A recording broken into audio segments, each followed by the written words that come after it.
Government's opposition to defendant Banks' motion to suppress fruits of unlawfully seized and searched telephone. Declaration of GBI, ASAC Lisa Vasari, Exhibit 1, Declaration of FBI, S.A. Jarin, Farmley, Exhibits 2 through 3. So the feds decided they gonna fire back, and boy, it gets grimy. Intro. Following a shootout at defendant Banks' home in July of 2021, where law enforcement seized multiple guns and 11 cartridge casings, 6 of which were found near a balcony where defendant admitted to firing his gun into the air.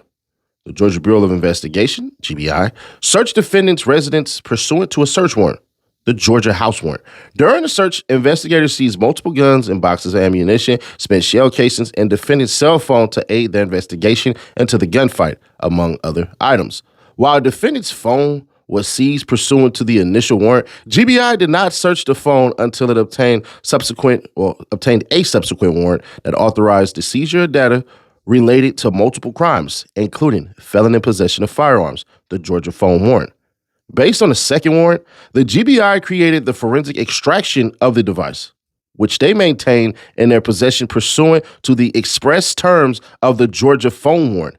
After the grand jury returned additional charges against defendants in this case, including Vicar murder, the government obtained a copy of the forensic extraction from the GBI on July 6, 2026. Within days, a federal magistrate judge in Los Angeles, and says this occurred approximately 2 months after co-conspirators' first attempt to ambush and kill TB. Whoa. So that's why they brought it in. They're saying the shooting at his house happened after that. So that would give them the applause as far as the feds go to bring that in. This warrant was authorized by a Georgia magistrate judge in Gwinnett County. This warrant was authorized by a Georgia magistrate judge in Rockdale County, Georgia. So within days, a federal magistrate judge in Los Angeles authorized a warrant to search the forensic extraction for evidence related to this case. Material evidence was found on the device, including text messages about locating TB and TB's associate, TL. Wow. Timothy Leaks. Okay, that's little Tim. The individual who shot Davon Bennett, a.k.a. King Von, on November 6, 2022. Defendant Banks moves to suppress evidence, raising numerous legal issues in an attempt to justify suppressing the incriminating evidence found on this device. However, the motion boils down to 3 narrow issues. Whether state investigators lawfully seized defendant's phone pursuant to the Georgia House Warrant on July 11, 2021. 2. Whether the temporary detention of defendant's phone from July 11, 2021 until the state investigators obtained a warrant to search the phone, i.e. the Georgia phone warrant, was independently permissible under the 4th Amendment. And 3, whether on these facts the Georgia investigators' good faith conduct seizing the phone while investigating a shootout and then obtaining a second warrant to search the phone, coupled with the attenuation between a wholly separate federal investigation years later. The drastic remedy of exclusion of the highly relevant evidence is warranted. Where all 3 issues should be resolved in the government's favor, the court can deny the motion based on any of the below. Real quick, because I know this gets a little confusing. I don't know what's coming next. I just react to what they actually have written. So what I do is I read to a certain point, I stop, and then I react, and then I go. So as it stands right now, they basically said, 1, Durk had a little miniature yada, yada, yada, yada, yada, and they was thinking about actually charging him with felon in possession, which is insane. But I got an idea. I would think, because obviously it doesn't matter, I would think Durk probably called a lawyer or some shit and was like, yeah, man, I shot my gun. And they like, where? I shot it in the air. Oh, all right, man. Because you don't want to have your lawyers coming in there looking god-awfully stupid, and then you got ACP, basically, so you're good to go. But to know that he was looking at Lil Tim and Quando Rondo, it does kind of make the case.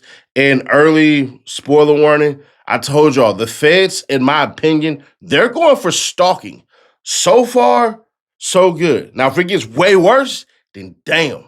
But let's continue on. Roll it. This is a gambit I don't know if they should have went, because while all 3 issues should be resolved in the government's favor, the court can deny the motion based on any of the below. First, the Georgia home warrant authorized the seizure of defendant Banks' phone. All parties agree. The Georgia house warrant authorized state law enforcement to lawfully enter and search Banks' residence. Based on the plain language of the warrant, it authorized the seizure of defendant's phone because of the affidavit. Established probable cause that defendant Banks, who claimed he fired a gun multiple times into the air in a residential neighborhood, was a suspected perpetrator of at least reckless conduct in violation of Georgia Code 16560. Second, Georgia investigators learned additional information before the seizure of defendant's phone that independently justified a temporary detention of the phone to preserve evidence while investigators sought and obtained a warrant to search the phone. Indeed, before investigators seized the phone on July 11, 2021, they learned that defendant was a twice convicted felon when he possessed and fired his weapon, and that defendant was a suspected member of the Black Disciples gang on King David. Given those facts and defendant's conduct set forth in the affidavit, investigators had a good faith basis to seize the phone to investigate the gunfight, including determining the identity of the shooters and motive. Investigators subsequently obtained a warrant to search the phone, which is based on ample probable cause. Finally, the facts before the court simply do not warrant the drastic and extreme remedy of suppression. Georgia investigators acted in good faith, obtaining multiple warrants to seize and search defendant's phone to investigate a shootout that occurred in a residential neighborhood. Likewise, the federal prosecution team diligently obtained a federal search warrant days after receiving the digital extraction of defendant's phone from the GBI. Because the FBI was not involved in the seizure of the phone from the Banks residence, nor did it possess the extraction or the physical phone at any point prior to July 2026, suppression and inclusion is not justified here. The court should deny the motion in full because of the factual background. The Brazelton County shootout on July 11, 2021. On the morning of July 11, 2021, local law enforcement responded to a suspected home invasion of defendant's home in Brazelton, Georgia. When officers arrived, defendant was not at the residence. Officers conducted a protective sweep where they found evidence that multiple firearms had been used in what amounted to a shootout at the home. Specifically, officers found spent shell casings in and around the house and suspected narcotics near a large bag of money on the bed. Damn. Declaration of GBI ASAC Lisa Verassi, as set forth below, law enforcement did not believe defendant was being forthcoming during the investigation, including defendant's claim that he merely shot his firearm into the air as his home invasion suspects fled. The officers learned additional information that warranted additional investigation of defendant's conduct. GBI seizes defendant Banks' phone pursuant to the July 11, 2021 Gwinnett County warrant, home warrant. Later that morning, investigators from the GBI, including ASAC Lisa Verassi, were contacted by Brazelton law enforcement regarding the suspected home invasion. At that time, ASAC Verassi was a veteran with the GBI with extensive experience working with violent crime and firearm offenses, including gang-related crime. Of course she was, because everybody in Georgia is a goddamn gang. Whatever. As part of the investigation, the GBI assigned 2 gang investigators to the case, giving defendant Banks known membership in Black Disciples criminal street gang, including S.A. Lamont Bynum.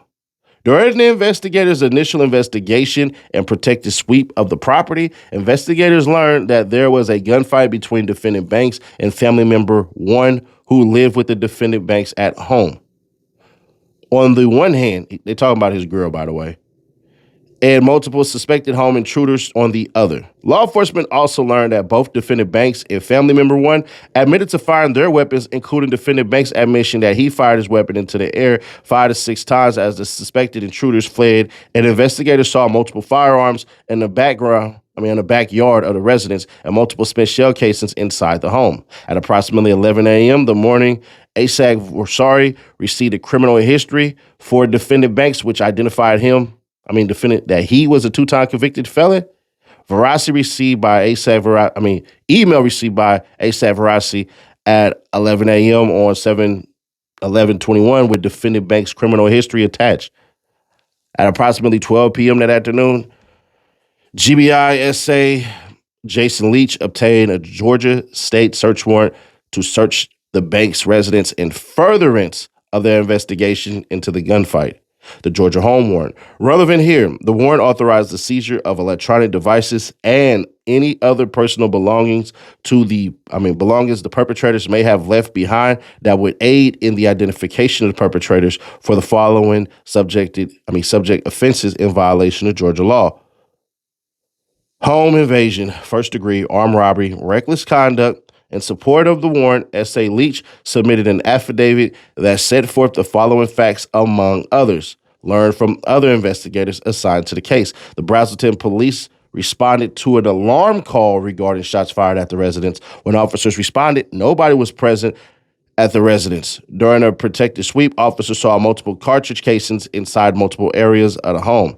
That defendant Banks and family member one had left the scene following the shooting.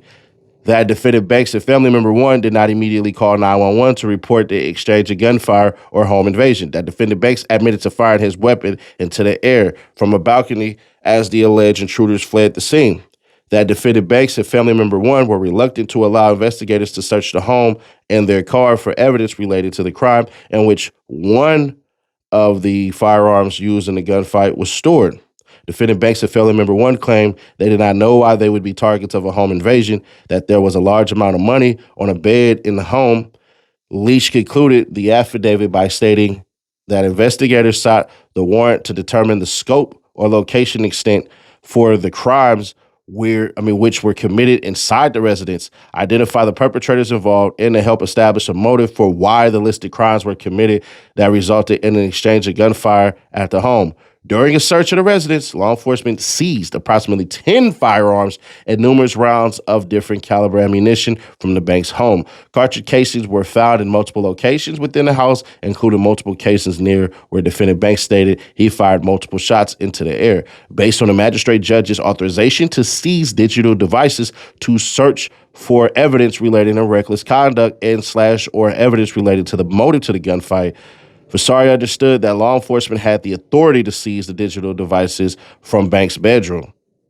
Moreover, based on the facts known to ASAP Vasari and other GBI investigators at the time of the search, defendant Banks' felony status, his membership in the Black Disciples Gang, his evasiveness, because he's not trying to tell. He's not trying to tell at all. Reticence to assist law enforcement and the firing of his weapon, Vasari believed that law enforcement had a good faith basis to seize the phone to preserve evidence and prevent the destruction of evidence related to the gunfight. It sucks on so many levels because what's apparent is basically this. Lil Durk didn't want to help out with the investigation. He didn't want to say how many people were there, all of this shit, and anything like that. So when they're asking him questions, he just playing deaf, dumb, and blind. And that's the street code of shit where he like, I'm not helping assist with nothing, the police shit, all this shit. Bro, I'm going to do what I got to do, and it is what it is. So in one instance, we understand that part, but shit, I'm going to be fair, square, obvious, and honest. They was just fixated on Durk. They was. And it's clear that what India more than likely was doing was just going off of what he was saying, and they just disregarded the shit out of her because at this point in time, you can say, she going off whatever he say. And it makes sense.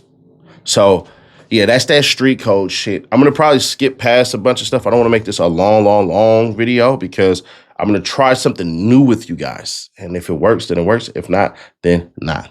But let's continue on forward. So it says GBI obtains a warrant to search defendant Banks' phone. Based on the initial warrant, GBI merely seized defendant's cell phone. There was no warrantless search of the device. Then Bynum subsequently obtained a Georgia state warrant to search the phone from Rockdale County. At the time, Bynum had been employed as a gang investigator because, once again, what Georgia officer ain't a damn gang investigator? And then they say he did this shit for 10 years, complex gang, drug, and violent criminal organization investigations.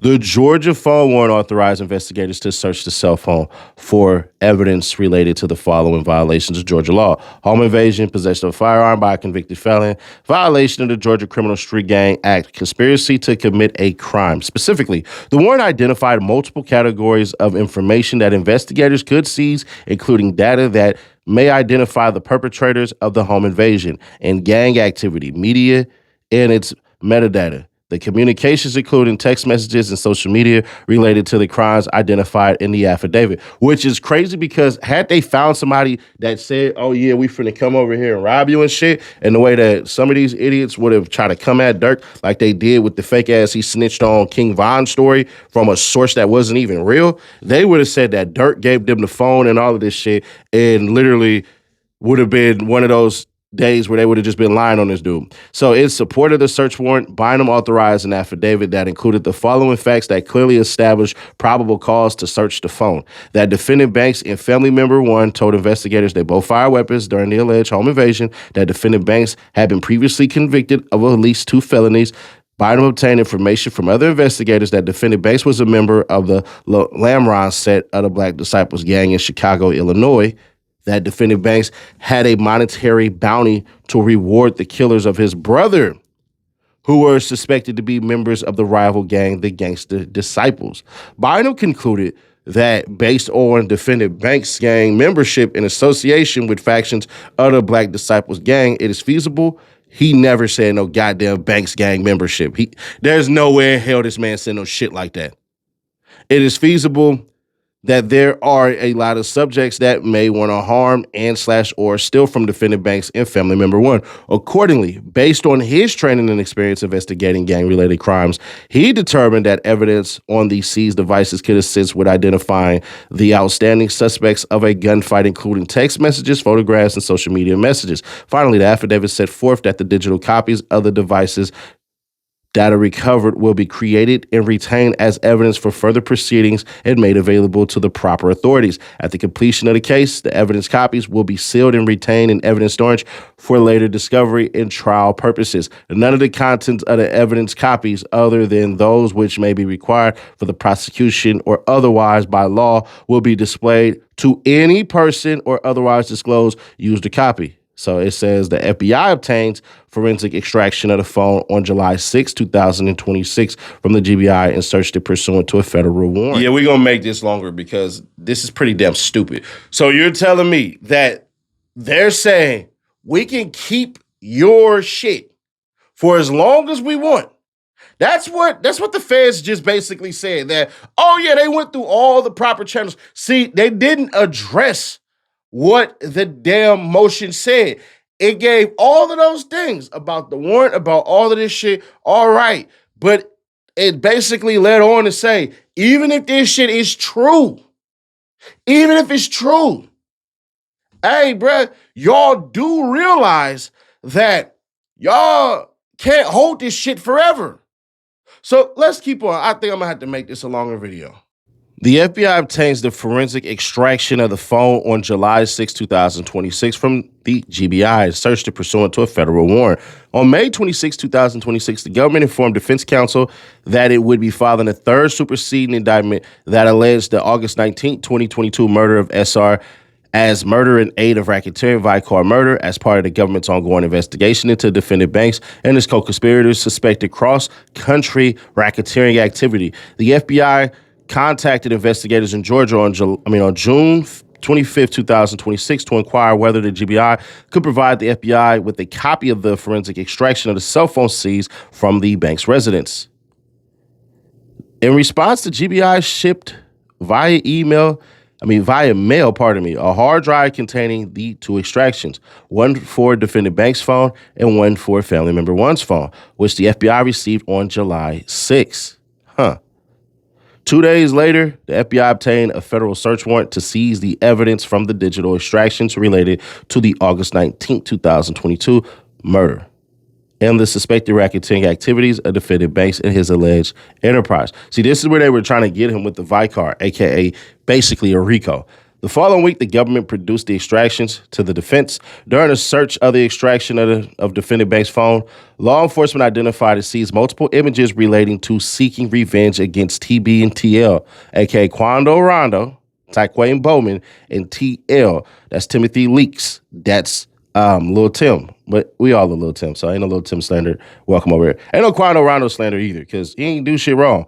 TB's close associate who shot and killed Davon Bennett on November 6, 2020. Those images included screenshots of messages including Lil Tim's release from state custody on bond and getting the address where he will be on house arrest with metadata showing the screenshot was taken around the time of Timothy Leak's release from the state custody. 2, screenshots of a poster advertising TB's concert on May 1st, 2021. The concert after which multiple co-conspirators are alleged to have ambushed TB at a gas station in Blackshear, Georgia. And 3, a screenshot of a social media post from May 3rd, 2023, documenting that TB was shot in Blackshear, Georgia. Images found of defendant's phone with associated metadata.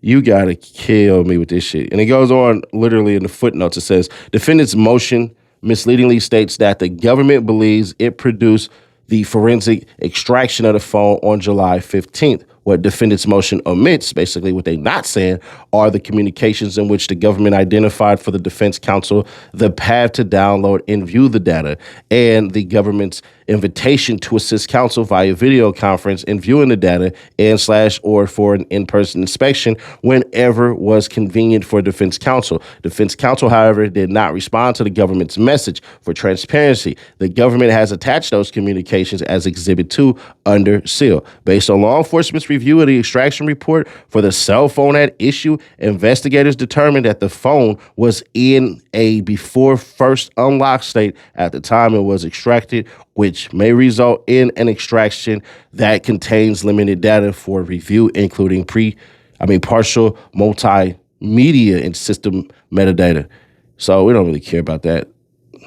And it says they actually got this shit lawfully from everybody, and we're going to leave that one right there because at this point in time, none of this shit, they just going on to say the same thing about all of this stuff. But what it does show is that they have a good case for federal stalking.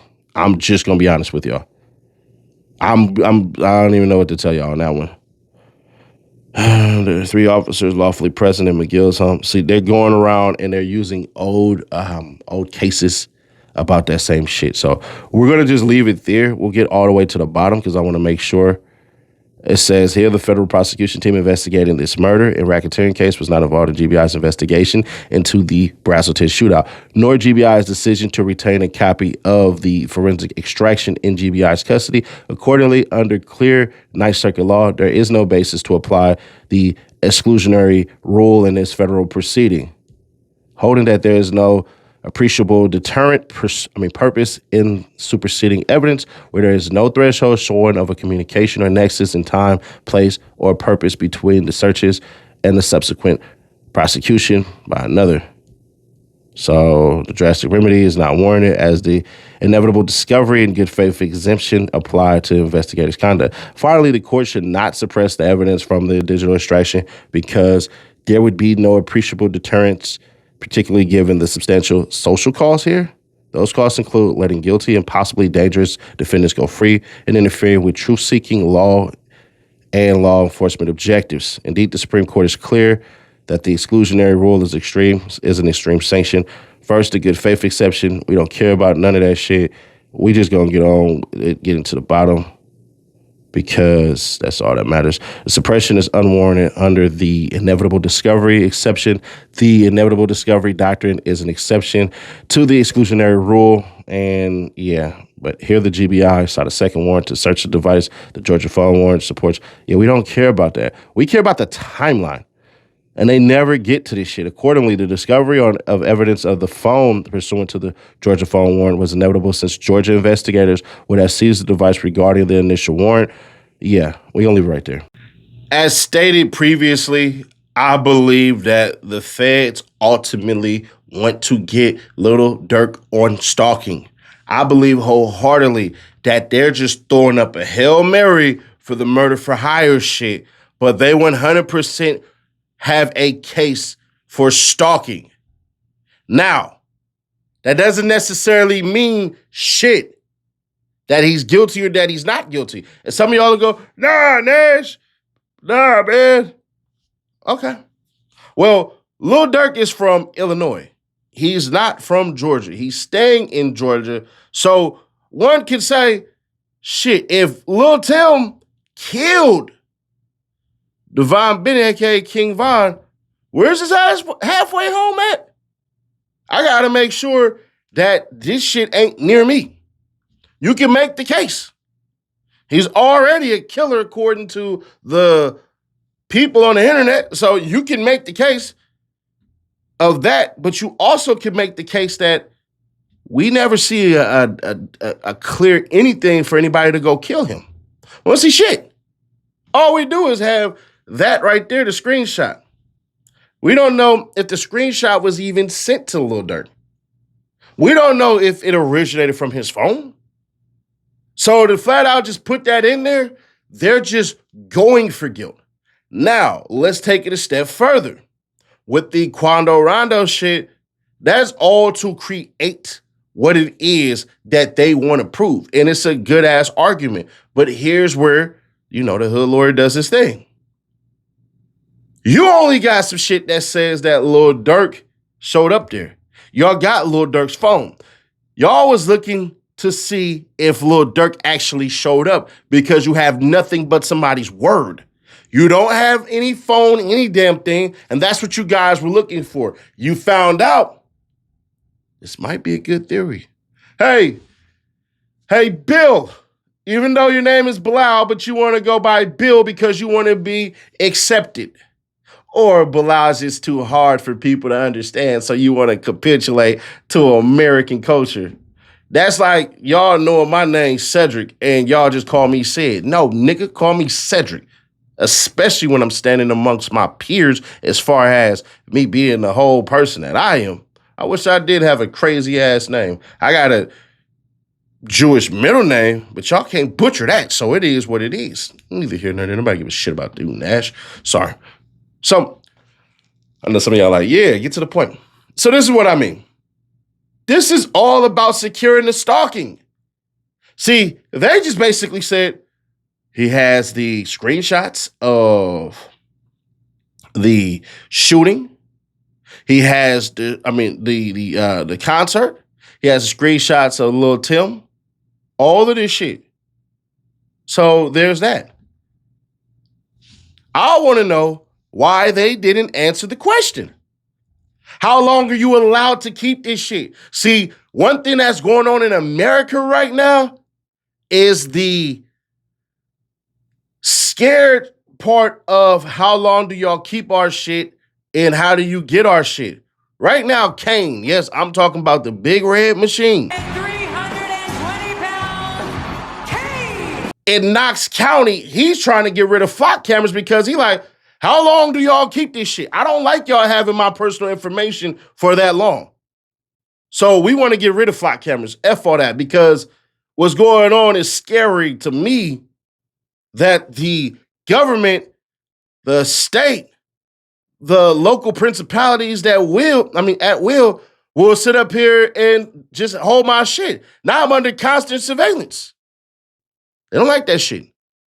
Even though we got over 1,000 satellites in the goddamn air, but who gives a shit about that, right? So it doesn't prove shit. It just makes it look nice. Because when I'm reading it, I'm like, damn. But then the question becomes like the visionaries do. What are we not seeing? And what we're not seeing, there were text messages that say get him.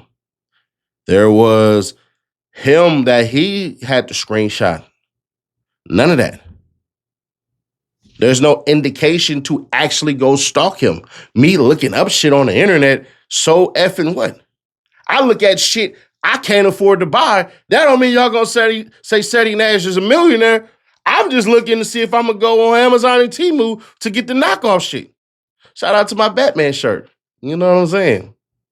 But on a serious note, man, this don't mean shit. But somebody suggested that we just break down the motions each video. So that's what I'm going to do.